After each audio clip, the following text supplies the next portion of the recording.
Hello friends, मैं हूं पंकज त्रिपाठी। आप देख रहे हैं रेडॉक्स क्लासेस। इस वीडियो में हम टाइप्स ऑफ केमिकल इक्वेशन की बात करेंगे। कुछ टाइप्स यहाँ मेंशन्ड हैं, जैसे combination reaction, decomposition reaction, displacement reaction, double displacement reaction and oxidation reaction, जिसे हम रेडॉक्स रिएक्शन कहते हैं। इन इक्वेशंस के बारे में हम वन बाय वन डिटेल्स जानेंगे। पहला है combination reaction. Those reaction in which two or more substance combine to form a single substance are called combination reactions।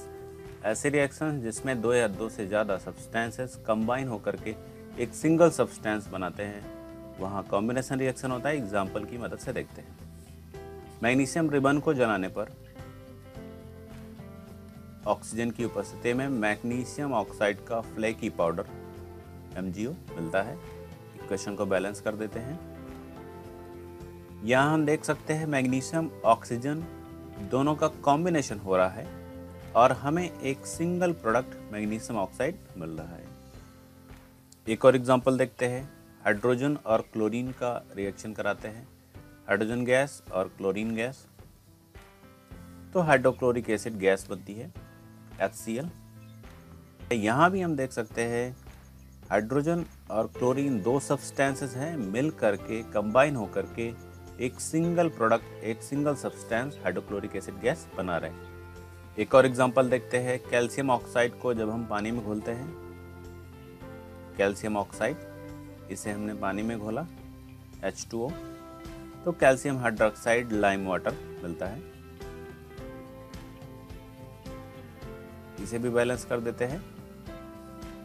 तो इस तरह से देखें, कैल्शियम ऑक्साइड, लाइम और वाटर, इन दोनों का कॉम्बिनेशन हो रहा है और हमें एक सिंगल प्रोडक्ट कैल्शियम हाइड्रोक्साइड मिल रहा है। सोडियम और क्लोरीन का रिएक्शन कराते हैं। सोडियम Na और Cl2 क्लोरीन, तो इस तरह से सोडियम क्लोराइड कॉमन साल्ट बनता है NaCl। रिएक्शन बैलेंस कर देते हैं। तो इस तरह से हम कॉम्बिनेशन रिएक्शंस में इन सारे एग्जाम्पल्स की मदद से देख सकते हैं, दो या दो से ज़्यादा रिएक्टेंट्स कंबाइन होकर के एक सिंगल प्रोडक्ट बना रहे हैं, तो ऐसी कंडीशन में कॉम्बिनेशन रिएक्शन होता है। एक और एग्जांपल देखते हैं। जब हम कार्बन या कोयला जलाते हैं, carbon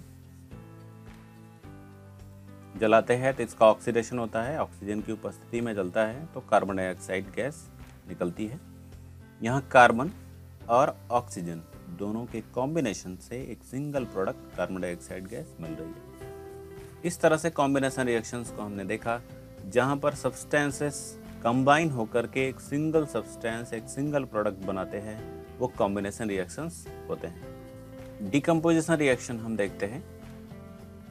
in which a compound splits up into two और मोर सिंपल सब्सटेंसेस। ऐसा रिएक्शन जिसमें कोई एक कंपाउंड बंट करके, स्प्लिट होकर के दो या दो से ज़्यादा सिंपल सब्सटेंसेस में टूट जाता है, उसे हम डिकम्पोजिशन रिएक्शन कहते हैं। एग्जाम्पल की मदद से देखते हैं। कैल्शियम कार्बोनेट को गर्म करने पर हमें कैल्शियम ऑक्साइड, लाइम और कार्बन डाइऑक्साइड गैस मिलती है।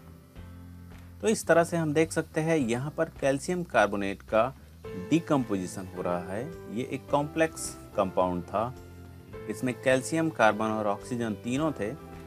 ये स्प्लिट अप हुआ, बटा, और इससे निकल करके दो सिंपल सब्सटेंसेस, दो सिंपल कंपाउंड्स, कैल्शियम ऑक्साइड और कार्बन डाइऑक्साइड मिले। तो यहाँ कैल्शियम कार्बोनेट का डिकम्पोजिशन हो रहा है, so it is a type of decomposition reaction. एक और एग्जांपल देखते हैं। जब हम पोटेशियम क्लोरेट को गर्म करते हैं, इसे भी हीट करने पर हमें पोटेशियम क्लोराइड और ऑक्सीजन के 3 मॉलिक्यूल्स मिलते हैं। हम यहाँ भी ध्यान दें तो पोटेशियम क्लोराइड हीट होकर के डिकम्पोज हुआ और दो सिंपल सब्सटेंसेस पोटेशियम क्लोराइड और ऑक्सीजन में टूट गया। डिकम्पोजिशन का एक और एग्जांपल देखते हैं। जब हम सोडियम क्लोराइड कॉमन साल्ट को इलेक्ट्रोलाइसिस कराते हैं तो सोडियम और क्लोरीन मिलता है। इसके पहले हमने कॉम्बिनेशन रिएक्शन देखा, अब ये डीकम्पोजिशन रिएक्शन है। अगर हम ध्यान से देखें तो कॉम्बिनेशन और डीकम्पोजिशन दोनों एक दूसरे के अपोजिट होते हैं। जैसे कॉम्बिनेशन में दो सब्सटेंसेस, दो या दो से ज़्यादा कंबाइन होकर के एक सिंगल प्रोडक्ट बनाते हैं। यहाँ एक सिंगल सब्सटेंस स्प्लिट अप होता है और दो या दो से ज़्यादा सिंपल सब्सटेंस बनाता है। तो इस तरह से डीकम्पोजिशन और कॉम्बिनेशन दोनों ही एक दूसरे के अपोजिट रिएक्शन है। अब हम डिस्प्लेसमेंट रिएक्शन देखते हैं। Displacement in which one element takes the place of another element, जहां पर एक एलिमेंट दूसरे एलिमेंट की जगह ले लेता है कंपाउंड में, वहां डिस्प्लेसमेंट रिएक्शन होता है। एग्जाम्पल की मदद से देखते हैं, जैसे कॉपर सल्फेट और जिंक का रिएक्शन कराते हैं। तो यहाँ हम ध्यान दें, हमें जिंक सल्फेट मिलता है और कॉपर फ्री हो जाता है। जिंक ने कॉपर को डिस्प्लेस किया, जिंक कॉपर की जगह लिया, so it is example of displacement reaction, जहां पर एक एलिमेंट दूसरे एलिमेंट को उसके साल्ट से, उसके कंपाउंड से डिस्प्लेस कर देता है, अलग कर देता है, हटा देता है और उसकी जगह खुद सेट हो जाता है, तो वहां डिस्प्लेसमेंट रिएक्शन होता है। एक और एग्जांपल देखते हैं, कॉपर क्लोराइड और लेड का रिएक्शन कराते हैं।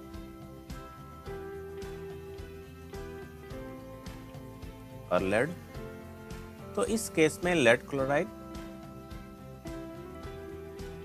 होता है और कॉपर फ्री हो जाता है। यहां हम देखें तो लेड ने कॉपर को डिस्प्लेस किया, कॉपर को हटा के लेड इसकी जगह सेट हो गया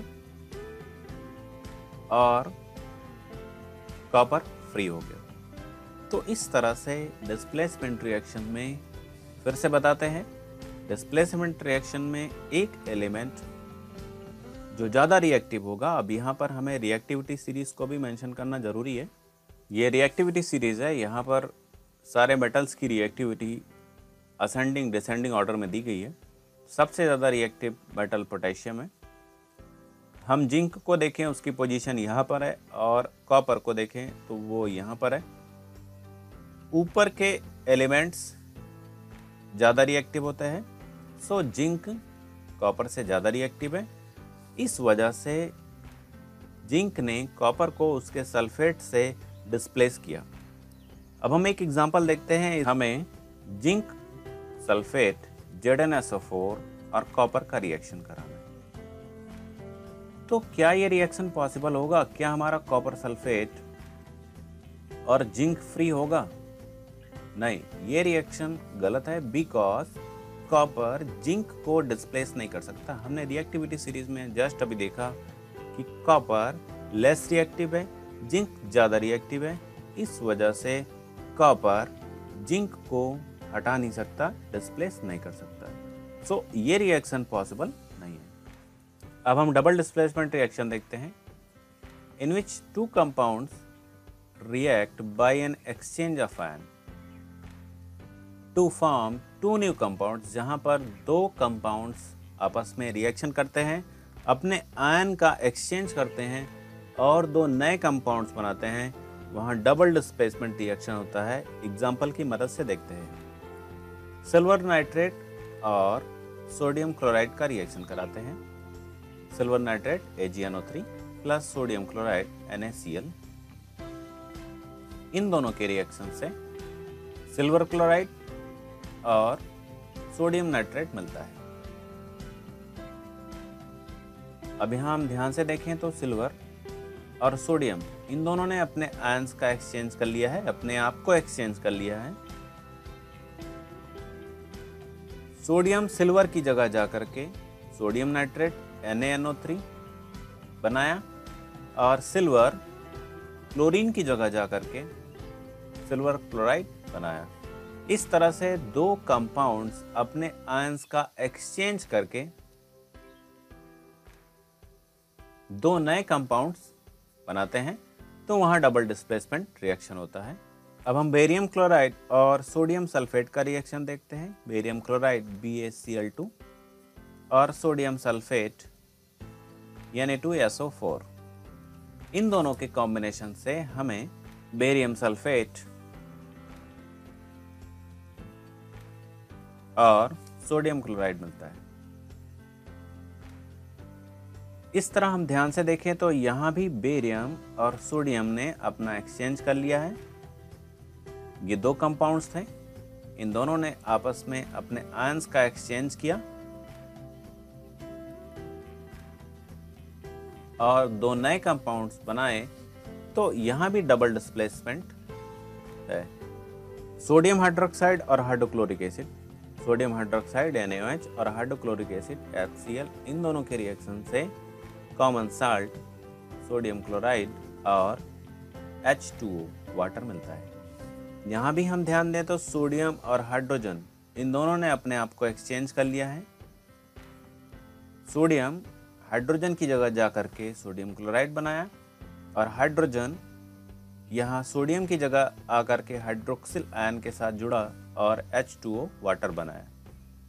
इस तरह से डबल डिस्प्लेसमेंट में कोई दो कंपाउंड्स आपस में अपने आयंस का एक्सचेंज करते हैं और दो नए कंपाउंड्स बनाते हैं। अब हम अगला रिएक्शन ऑक्सीडेशन और रिडक्शन देखते हैं।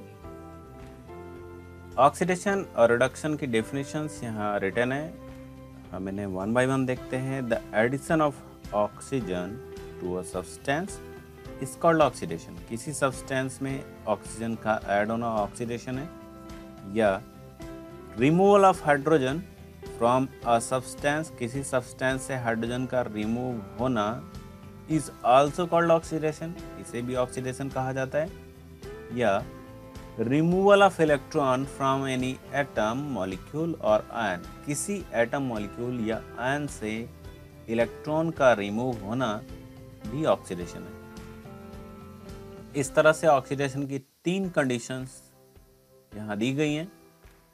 ऑक्सीजन ऐड हो, हाइड्रोजन रिमूव हो या इलेक्ट्रॉन रिमूव हो किसी एटम मॉलिक्यूल या आयन से, तो ऑक्सीडेशन होता है। अब हम रिडक्शन देखेंगे। The addition of hydrogen to a substance is called reduction. किसी सब्सटेंस में हाइड्रोजन ऐड होता है तो रिडक्शन होता है। या removal of oxygen, oxygen remove हो इज आल्सो कॉल्ड रिडक्शन, इसे भी हम रिडक्शन कहते हैं। या addition of electron in any atom molecule और आयन, किसी एटम मॉलिक्यूल आयन में इलेक्ट्रॉन ऐड होता है तब भी रिडक्शन होता है। अब हम इन्हें एग्जाम्पल की मदद से देखते हैं। कॉपर ऑक्साइड को हाइड्रोजन से रिएक्ट कराते हैं। कॉपर ऑक्साइड, इसे हाइड्रोजन से रिएक्ट कराया H2, तो इस केस में कॉपर फ्री हो जाता है और वाटर बनता है H2O। अब हम इन कंपाउंड्स को केयरफुली वॉच करेंगे। कॉपर ऑक्साइड, इससे ऑक्सीजन रिमूव हो रहा है, ऑक्सीजन रिमूव हो रहा है और ये कॉपर बन जा रहा है। तो इस तरह से ऑक्सीजन का रिमूवल हमने पढ़ा था। Removal of oxygen from a substance is called reduction. तो कॉपर ऑक्साइड का रिडक्शन हो रहा है, हम यहाँ राइट करते हैं आर। कॉपर ऑक्साइड का रिडक्शन हो रहा है because copper oxide is being reduced to copper. अब आगे देखते हैं हाइड्रोजन। हाइड्रोजन में ऑक्सीजन जुड़ करके वाटर बन रहा है, तो हाइड्रोजन का ऑक्सीडेशन हो रहा है बिकॉज हमने पढ़ा एडिशन ऑफ ऑक्सीजन।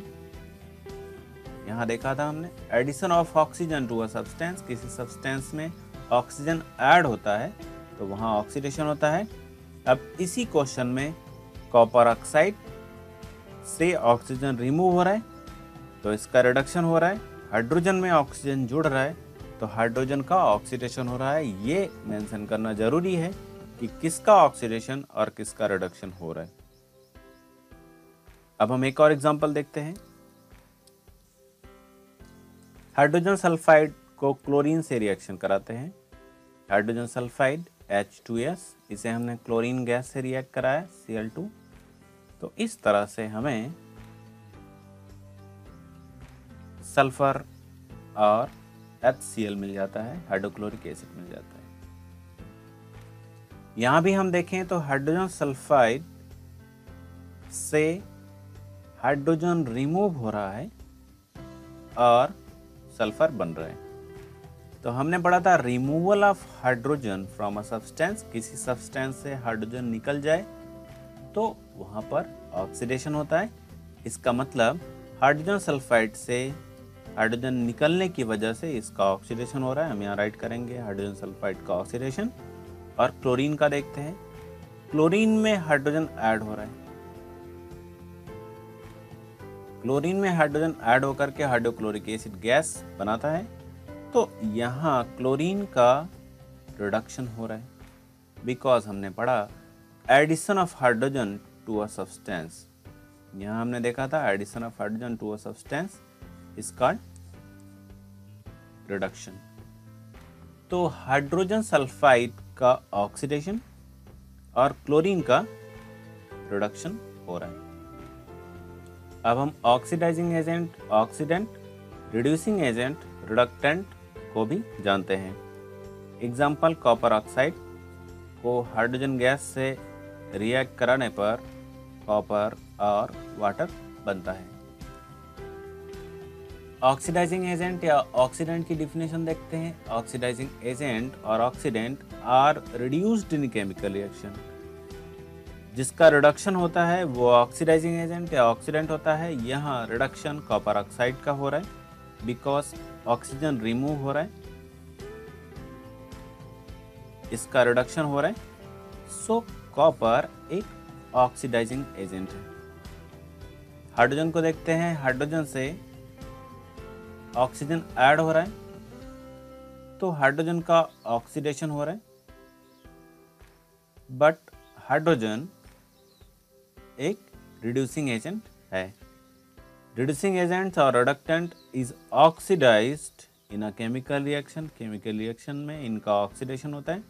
यहाँ पर हाइड्रोजन का ऑक्सीडेशन हो रहा है, सो ये एक रिड्यूसिंग एजेंट है।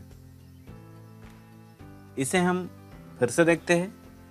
कॉपर ऑक्साइड का रिडक्शन और हाइड्रोजन गैस का ऑक्सीडेशन हो रहा है। तो कॉपर ऑक्साइड के लिए हाइड्रोजन रिड्यूसिंग एजेंट है और हाइड्रोजन के लिए कॉपर ऑक्साइड ऑक्सीडाइजिंग एजेंट है। वही यहाँ डेफिनेशन में रिटर्न है कि जिसका रिडक्शन होता है वो ऑक्सीडाइजिंग एजेंट होता है, जिसका ऑक्सीडेशन होता है वो रिड्यूसिंग एजेंट या रिडक्टेंट होता है।